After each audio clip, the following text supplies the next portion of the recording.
outstanding offense, defense is going to be their problem. And they're a very small team with now that they got Kyrie back, because the majority of the game, Jeff Green was playing the 5 spot. And Skip, that's going to be a problem. And I told you, I said, Skip, what they're doing is that they're going to need to score somewhere between 120 and 140. In order to win these games, because they don't play any defense. They play no defense. A lot of standing around. And when they got rid of Allen, when they got rid of Taurean Prince, those were they're really good on-ball defenders. Now, if you want to talk about deflections and you want to talk about all this, that's fine and good. All I know is this. You got almost 100 points from 3 guys. You got 20 rebounds. You got 20 assists. And you lost the game. Because why? You gave up 20 points in one overtime. In a 5-minute overtime, you gave up 20 points in one of them. Now, I don't know if people know this at home, ladies and gentlemen. The Cleveland Cavaliers are the worst offensive team in all of basketball. And they just got 147. Now, their offensive rating last night was 122. The highest offensive rating in NBA history. The Dallas Mavericks had it last year at 116. But Skip Bayless is going to come out here and tell you they can play defense. No, they can't. You see what Colin Sexton did to Kyrie? Kyrie came back and got 38. But the other guy got 42. Now, Kevin Love and Garland didn't even play. Skip, I watched them closely. I don't see a whole lot of sets. I see a whole lot of one-on-one, and then they try to break you down, and when you come to help, I kick the ball. This style of play works really, really well if guys are knocking down shots. Skip, we've seen this. We've seen it in Phoenix. We've seen it in Houston.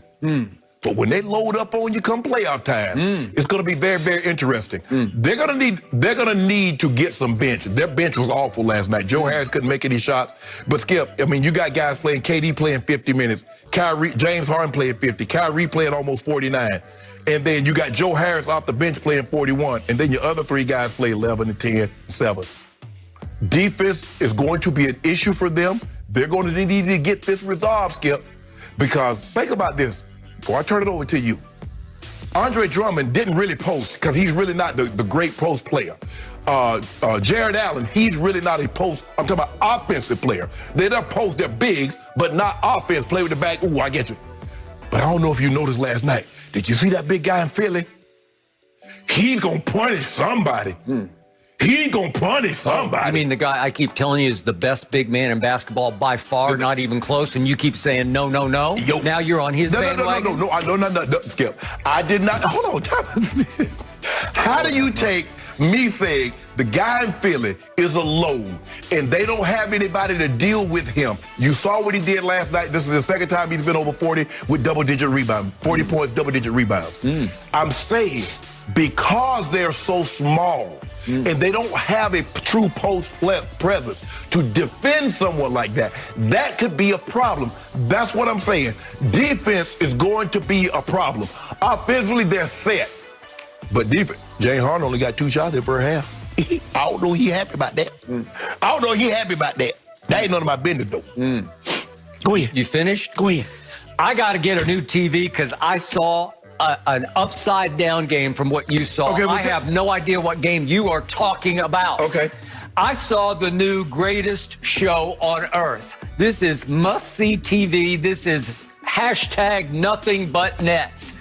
I saw an offensive tour de force, and I saw a head coach in Steve Nash, never been a head coach before, who just said, you know what? Let's turn this into one long cardio scrimmage. I'm going to play my new big 3 in Kyrie's debut. A career high Kevin Durant, 50 minutes. A career high for James Harden, 51 minutes. And I'm going to play Kyrie Irving 48 minutes and 22 seconds after he has been out for 7 games and was worried about his cardio coming back. Right? That's how many minutes I'm going to play those guys, and I'm going to play them all 3 because they just need reps. Right.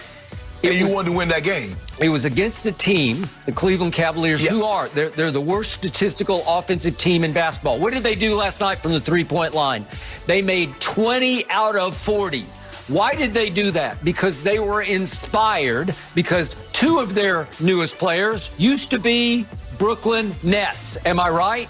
Yeah. Did you see what Jared Allen did last night? He had 12 points and 11 rebounds off the bench. Did you see what Taurean Prince did for the Cavaliers last night? Inspired, 17 points and 7 rebounds off the bench. Okay.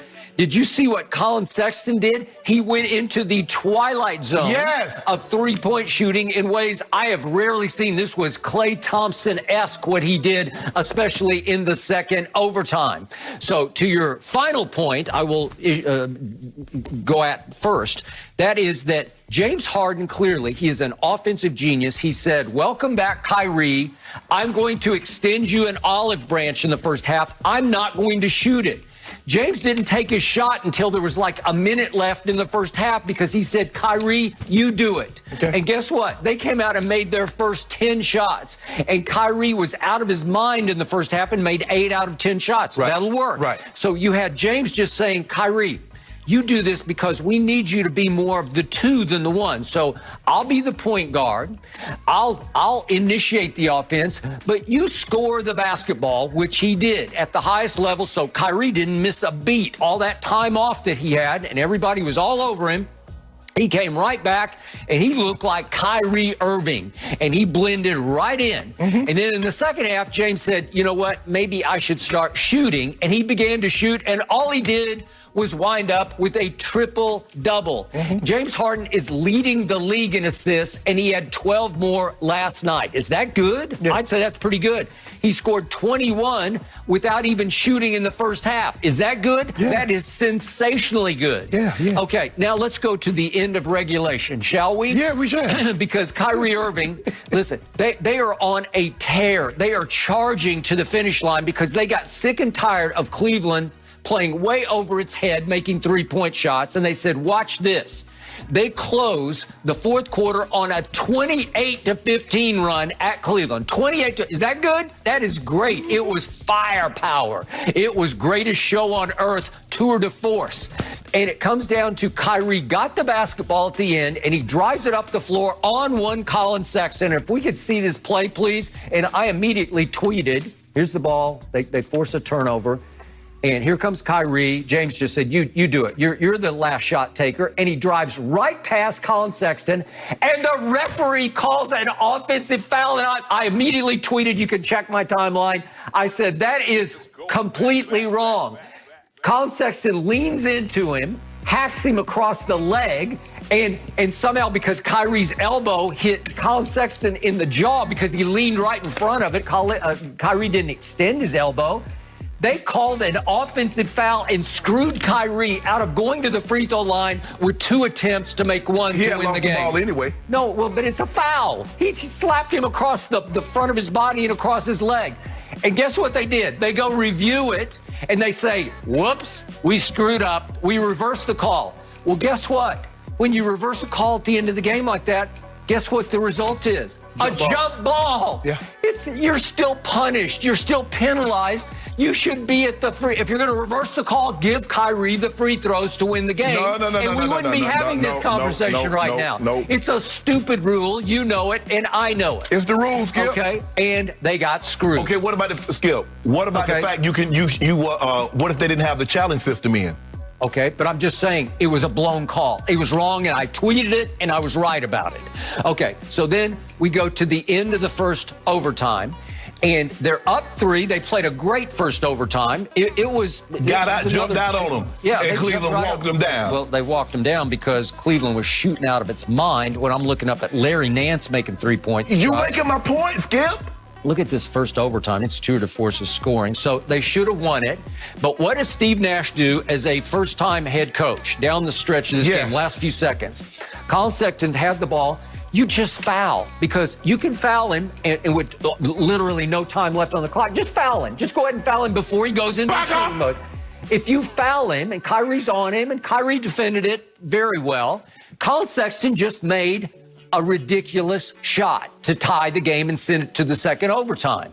Well, he literally wore out Kyrie in the second overtime because Kyrie's playing 48 minutes and he hasn't played in 7 games. And I'm saying, Steve, look, If you know, do you know Bruce Brown? I keep raving about him. He is their designated defender. He is 6 feet 4 inches tall out of the University of Miami. And again, he